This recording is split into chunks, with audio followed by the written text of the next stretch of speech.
ನನ್ನ ಸರ್ಕಾರವು ಆಡಳಿತದಲ್ಲಿ ಪಾರದರ್ಶಕತೆ ತರಲು ನಿರಂತರ ಪ್ರಯತ್ನಿಸುತ್ತಿದೆ. ಈ ಕಾರಣದಿಂದಾಗಿ ಕಂದಾಯ, ಗ್ರಾಮೀಣಾಭಿವೃದ್ಧಿ, ಅಬಕಾರಿ, ಅರಣ್ಯ ಇಲಾಖೆಗಳ ಅಧಿಕಾರಿಗಳ ವರ್ಗಾವಣೆಯಲ್ಲಿ ಕೌನ್ಸಿಲಿಂಗ್ ವ್ಯವಸ್ಥೆಯನ್ನು ಜಾರಿಗೆ ತಂದಿದ್ದೇವೆ ಅಂತ ಹೇಳಿದ್ದಾರೆ. ಅಂದರೆ ಪಾರದರ್ಶಕವಾಗಿ ತಂದಿದ್ದೀರಿ. ನೀವು ಪಾರದರ್ಶಕ ತಂದಿದ್ರೆ ನೀವು ವಾಲ್ಮೀಕಿ ನಿಗಮದಲ್ಲಿ 187 ಕೋಟಿ ಹೆಂಗ್ ಲೂಟಿ ಆಯಿತು? ಅಬಕಾರಿ ಇಲಾಖೆಯಲ್ಲಿ ಹಳೆ ಬಾರ್ಗಳನ್ನು ಮತ್ತೆ ಓಪನ್ ಮಾಡ್ತಾ ಇದ್ದೀರಾ, ಹೆಂಗ್ ಮಾಡ್ತಾ ಇದ್ದೀರಾ? PSI ಪರಶುರಾಮ್ ಸತ್ತೋದ, ನಾನೇ ಹೋಗಿದ್ದೆ ಅಲ್ಲಿಗೆ, ಹೆಂಗಾಯಿತು? ನಾನು ಆಪಾದನೆ ಮಾಡೋಕ್ಕೆ ಹೋಗಲ್ಲ MLAಗಳ ಮೇಲೆ. MLAಗೆ ದುಡ್ಡು ಕೊಡ್ಬೇಕು 25 ಲಕ್ಷ ಅಂತೇಳಿ ಅವರ ಶ್ರೀಮತಿ ಅವರು 9 ತಿಂಗಳ ಗರ್ಭಿಣಿ, ನಾನು ಹೋಗಿದ್ದೆ, ದಲಿತರ ಕುಟುಂಬ. ನೀವು ಪಾರದರ್ಶಕ ಇದ್ದರೆ ಯಾಕೆ ಒಬ್ಬ ಸಬ್ ಇನ್ಸ್ಪೆಕ್ಟ್ರು ಸಾಯ್ಬೇಕಾಗಿತ್ತು? ಇದೇನಾ ಪಾರದರ್ಶಕತೆ ಅಂತಾರೆ? ಇನ್ನೂ ಭಾಳಷ್ಟು ಇದೆ, ನಾನು ಹೇಳಕ್ಕೆ ಹೋಗಲ್ಲ. ಆಮೇಲೆ ಪ್ರಮುಖವಾಗಿ ಕರ್ನಾಟಕದ ಮಾದರಿ ಜಗತ್ತಿನ ಅನೇಕ ಅರ್ಥಶಾಸ್ತ್ರಜ್ಞರು ಮತ್ತು ವಿಶ್ವವಿದ್ಯಾನಿಗಳು ಅಧ್ಯಯನ ಮಾಡುತ್ತಿರುವ Oxford BB human rights hub ಎಂಬ ಬ್ಲಾಗ್ನಲ್ಲಿ shining a right in a darkness, ನಾನು ಯಾವುದೋ ಪಿಕ್ಚರ್ ನೋಡಿದ್ದೆ, ಡಾರ್ಕ್ ನೈಟ್ ಅಂತ ಒಂದು, ಯಾವುದದು ಪಿಕ್ಚರು, ಬ್ಯಾಟ್ಮ್ಯಾನ್ ಪಿಕ್ಚರ್ ನೋಡಿದ್ದೆ ನಾನು, ಡಾರ್ಕ್ ನೈಟ್ ಅಂತ. ಇವರು ಅದೇ ಪದ ಉಪಯೋಗಿಸ್ತಾರೆ, ಡಾರ್ಕ್ ನೈಟ್. ಇದು ಅದೇ ನೈಟೇ, ಡಾರ್ಕ್ ಅಲ್ಲಿ ಕೂತ್ಕೊಂಡೇ ಬರ್ದಿರೋದು.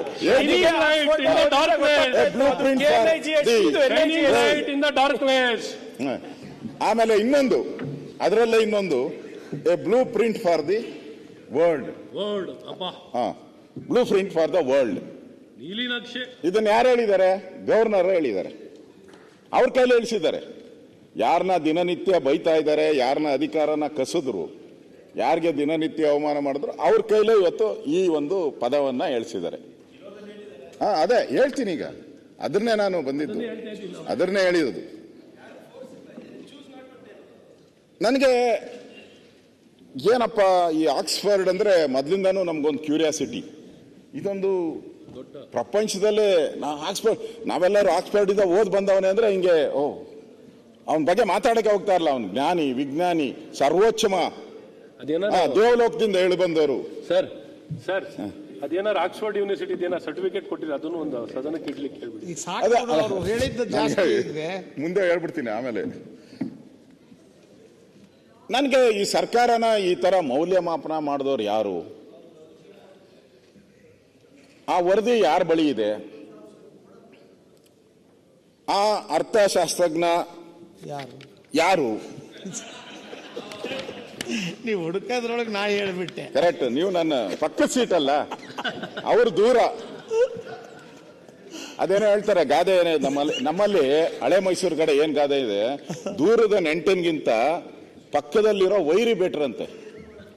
ಮನೆಗೆ ಬೆಂಕಿ ಬಿದ್ರೆ ಸಡನ್ ಆಗಿ ನಾವು ಬರೋರು, ದೂರದ ನೆಂಟರು ನೀವು ಇಲ್ಲಿದ್ದೀರಾ, ಅದಕ್ಕೆ ದೂರು ವೈರಿನೇ. ಅವ್ರು ಕಾಂಗ್ರೆಸ್, ನಾನು ಹೌದು. ನಮ್ಮ ಬಾಂಧವ್ಯ ಚಂದಾಗಿದೆ, ಏನು ನೋಡ್ಬೇಡಿ. ನೋಡಿ ನಮ್ಮ ಪರವಾಗಿ ಹೆಂಗೆ ಹೇಳಿದ್ರು, ಗಾದೆ ಹೇಳಿದೆ ಅಷ್ಟೇ. ನಾನು ಯಾರ ಹತ್ತಿರ ಅಂತ ಹೇಳಿದೆ, ದೂರದಲ್ಲಿರೋ ನೆಂಟರಿಗಿಂತ ಮನೆ ಪಕ್ಕದಲ್ಲಿರೋ ವೈರಿನೇ ಒಳ್ಳೇದು ಅಂತ ಹೇಳಿದಾರೆ. ಗಾದೆ ಮಾತದು. ನೀವೇನು ನನ್ನ ವೈರಿ ಅಲ್ಲ, ನಮ್ಮ ಸ್ನೇಹಿತರು. ಏನೋ ಕಷ್ಟ ಸುಖ ಮಾತಾಡ್ಕಂತೀರಿ.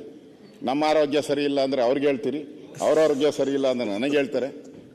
ಅವ್ರ ಹಾಸ್ಪಿಟ್ಲಿಗೆ ಹೋಗ್ಬಿಟ್ಟು ಬಂದ್ರೆ ನನಗೆ ಹೇಳ್ತಾರೆ, ನಾನು ಹಾಸ್ಪಿಟ್ಲಿಗೆ ಹೋಗ್ಬಿಟ್ಟು ಅಂದ್ರೆ ಅವ್ರಿಗೆ ಹೇಳ್ತೀನಿ. ನಾವೆಲ್ಲ ಚೆಕ್ ಮಾಡ್ಕಂತೀರಿ. ನೀವೇನು ಬೆಂಕಿ ಇಡಕ್ಕೆ ಬರಬೇಡಿ. ಗುರ್ತಾಗಿದೆ, ಕರೆಕ್ಟ್ ಅದು. ನಾನು ಅದಕ್ಕೆ ಯಾರಪ್ಪ ಈ ಪ್ರಪಂಚದಲ್ಲೇ ಅತಿ ದೊಡ್ಡ ಆರ್ಥಿಕ ತಜ್ಞ ಇವರು? ಯಾರು ಇವರು? ಈ ತಿಳ್ಕೊಳ್ಳೋಣ ಅಂತೇಳಿ ಸ್ವಲ್ಪ ರಿಸರ್ಚ್ ಮಾಡಿದೆ, ಒಂದು ಸ್ವಲ್ಪ ರಾತ್ರಿ ಎಲ್ಲ ರಿಸರ್ಚ್ ಮಾಡಿದೆ, ಯಾರು ಇವನು ಅಂತ. ಯಾರು ಅಂತ ಹೇಳಿದ್ರೆ ಇವರು, ನನಗೆ ಆ ಪದ ಬೇಡ. ಈ ಆಕ್ಸ್ಫರ್ಡ್ ಬ್ಲಾಗ್ನಲ್ಲಿ ಬರೆದಿರುವ ಲೇಖನ ಬರೆದವರು ಯಾರು? ನಾವು ಇದ್ಯಾವುದೋ ಟಿವಿಗಳಲ್ಲಿ ಬರ್ತದೆ, ಹೀಗೂ ಉಂಟೆ ಅಂತೇಳಿ. ಹೀಗೂ ಉಂಟೆ. ನಾನು ಹಂಗೆ ಹುಡುಕಿದೆ, ಎಲ್ಲಪ್ಪ ಇವರು ಅಂತ ಹೇಳಿದ್ರು. ಇದೊಂದು ಋಣ ಸಂದಾಯದ ವ್ಯಕ್ತಿ ಇವರು. ನನಗೆ ಅಂತ ತಿಳ್ಕೊಂಡಿದ್ದೆ ಈ ಆಕ್ಸ್ಫರ್ಡ್ ಅಂತ ಹೇಳಿದ್ರೆ ಆಕ್ಸ್ಫರ್ಡಿನ ವೈಸ್ ಚಾನ್ಸಲರು ಅಲ್ವಾ? ಹೌದು. ಬೇಡ, ವೈಸ್ ಚಾನ್ಸಲರ್ ದೊಡ್ಡವರಾಗೋಯ್ತು. ಇಲ್ಲ, ಯಾರೋ ಅಲ್ಲಿ ಹೆಡ್ ಆಫ್ ದಿ ಡಿಪಾರ್ಟ್ಮೆಂಟು ಆರ್ಥಿಕ ತಜ್ಞ ಇಲಾಖೆಯಲ್ಲಿ ಅವರು ಏನು ಅದು ನೋಡಿದೆ, ಅಲ್ಲೂ ಇವ್ರ ಹೆಸರಿಲ್ಲ. ಪ್ರೊಫೆಸರ್ ಅಂತ ನೋಡಿದೆ, ಎಲ್ಲ ಹೋಗ್ಲಿ ಲಾಸ್ಟ್ ದಿ ಲೀಸ್ಟ್ ಅಂತಾರಲ್ಲ, ಅಲ್ಲಿ ನೋಡಿದೆ, ಅಲ್ಲೂ ಇಲ್ಲ ಇವ್ರ ಹೆಸರು. ಅಂದ್ರೆ ಆಕ್ಸ್ಫರ್ಡ್ ಅಲ್ಲಿ ಎಲ್ಲೂ ಇವ್ರ ಹೆಸರೇ ಇಲ್ಲ. ಇವರು ಆಮೇಲೆ ನನಗೆ ಕ್ಯೂರಿಯಾಸಿಟಿ ಜಾಸ್ತಿ ಆಯ್ತು. ಇಲ್ಲಿಲ್ಲ ಅಂದಮೇಲೆ ಏನ್ ಮಾಡಿದೆ, ಅವನ ಅಕೌಂಟ್ ಯಾವುದು, ಅವನ ಲಿಸ್ಟು, ಅವನ ಅಕೌಂಟ್ ಚೆಕ್ ಮಾಡಿದೆ. ಯಾರು ಈ ಮನುಷ್ಯನ ಅಕೌಂಟ್ ಅನ್ನ ಚೆಕ್ ಮಾಡಿದೆ. ಇವ್ರಿಗೆ ಅವಾರ್ಡ್ ಕೊಟ್ರಲ್ಲ, ಗ್ರಾಮಿ ಅವಾರ್ಡ್, ಗ್ರಾಮಿ ಅವಾರ್ಡ್ ಕೊಟ್ರಲ್ಲ, ಅದನ್ನ ಚೆಕ್ ಮಾಡಿದೆ. ಅವನ ಅಕೌಂಟ್ಗೆ ಹೋದೆ. ಅವನೊಬ್ಬ ವಕೀಲ. ಇದು ಆಕ್ಸ್ಫರ್ಡ್ ಹ್ಯೂಮನ್ ರೈಟ್ಸ್ ಹಬ್ ಬ್ಲಾಕ್ನ ಲೇಖನ. ಹಬ್ ಬ್ಲಾಕ್ನಲ್ಲಿ ಲೇಖನ ಬರೀಬಹುದು. ಅಧ್ಯಕ್ಷರೇ, ಈ ಲೇಖನ ಬರೆಯೋಕೆ ಯಾರು ಅರ್ಹರು? ತಾವು ಅರ್ಹರು. ಯಾಕೆ ಅಂತ ಹೇಳಿದ್ರೆ, ಅದರಲ್ಲಿ ಯಾರ್ಯಾರು ಬರಿಬೋದು ಅಂತ ಹೇಳಿದ್ರೆ, ಅದರಲ್ಲಿ ಲಾಯರ್ ಬರಿಬೋದು, ಕಾನೂನು ಮಾಡೋರು ಅಂದ್ರೆ ಇಲ್ಲಿರೋರೆಲ್ಲರೂ ಕೂಡ ನಾವೆಲ್ಲರೂ ಬರಿಬೋದು. ಅದಕ್ಕೆ ನಾವು ಕಾನೂನು ಮಾಡೋರು ನಾವು ಬರಿಬೋದು, ಸಮಾಜ ಸುಧಾರಕರು ನಾವು ಬರಿಬೋದು, ಆರೋಗ್ಯ ತಜ್ಞರು ನಾವು ಬರಿಬೋದು.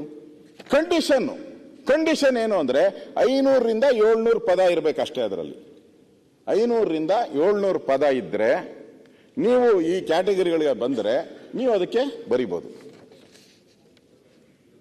ಇಲ್ಲಿ ಆ ಯೂನಿವರ್ಸಿಟಿಯವ್ರು ಏನು ನೇಮಕ ಮಾಡಿಲ್ಲ ಇವ್ರನ್ನ, ಅದನ್ನ ಯಾರು ಬೇಕಾದ್ರೂ ಬರಿಬೋದು. ನಾನು ಪಿ ಎನು ಬರಿಬೋದು, ಯಾರು ಬೇಕಾದ್ರೂ ಬರಿಬೋದು.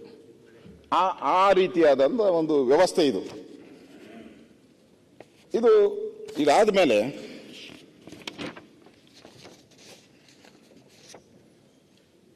ಈ ಆರ್ಥಿಕ ತಜ್ಞ ಯಾಕಪ್ಪ ಹಿಂಗ್ ಯಾಕೆ ಬರ್ದ ಅಂತ ಹೇಳಿ ಹುಡುಕಿದ್ರೆ ಅವರು ಆರ್ಥಿಕ ತಜ್ಞ ಸುನೀಲ್, ಆರ್ಥಿಕ ತಜ್ಞ ಹುಡುಕಿದೆ. ಅವರು ಮುಖ್ಯಮಂತ್ರಿಯ ಸಚಿವಾಲಯದಲ್ಲೇ ಕೆಲಸ ಮಾಡ್ತಾ ಇದ್ದಂತ ಗಿರಾಕಿ. ಮುಖ್ಯಮಂತ್ರಿ ಸಚಿವಾಲಯದಲ್ಲಿ ಕೆಲಸ ಮಾಡೋರು. ಆಕ್ಸ್ಫರ್ಡ್ ಯೂನಿವರ್ಸಿಟಿನಲ್ಲಿದ್ದಾರೆ. ನಾನು ಅಲ್ಲಿ ಹುಡುಕೆ ಅದರಲ್ಲಿ ಯಾವುದ್ರಲ್ಲೂ ಸಿಕ್ಲಿಲ್ಲ. ಮುಖ್ಯಮಂತ್ರಿ ಆಫೀಸಲ್ಲಿ ಇದ್ದಾರೆ. ಆಮೇಲೆ ಬೇಡ, ನಮ್ಮ ಪ್ರಿಯಾಂಕಾ ಗಲಾಟೆ ಮಾಡ್ಬಿಡ್ತಾರೆ ಈಗ. ಅವ್ರ ಆಫೀಸಲ್ಲೂ ಕೆಲಸ ಮಾಡೋರು. ಹೌದು, ಎಲ್ಲ ನಿಮ್ಗೆ ಗೊತ್ತಿಲ್ಲದೆ ಬಂದಿರ್ಬೋದು. ಎಲ್ಲ ನಿಮ್ಗೆ ಗೊತ್ತಿಲ್ಲದೆ ಅಲ್ಲಿ ಬಂದಿರ್ಬೋದು. ಅವರೆಲ್ಲ ಇದ್ದಾರೆ ನಿಮ್ಮ ಬ್ಯಾಕ್ ಆಫೀಸ್. ಇಲ್ಲ ಆಮೇಲೆ ಸರ್, ನಿಮ್ಮ ಆಫೀಸಲ್ಲೂ ಪ್ರಿಯಾಂಕಾ ಅವನ್ ಬರ್ಕೊಂಡಿರೋ ಬ್ಲಾಗ್ ಅಲ್ಲಿ ಇದು ಅವಂದು ಬಯೋಡಾಟಾ. ಅವನು ಬರ್ಕೊಂಡವನು, ಅವನ ಬಯೋಡಾಟಾ ಇದು.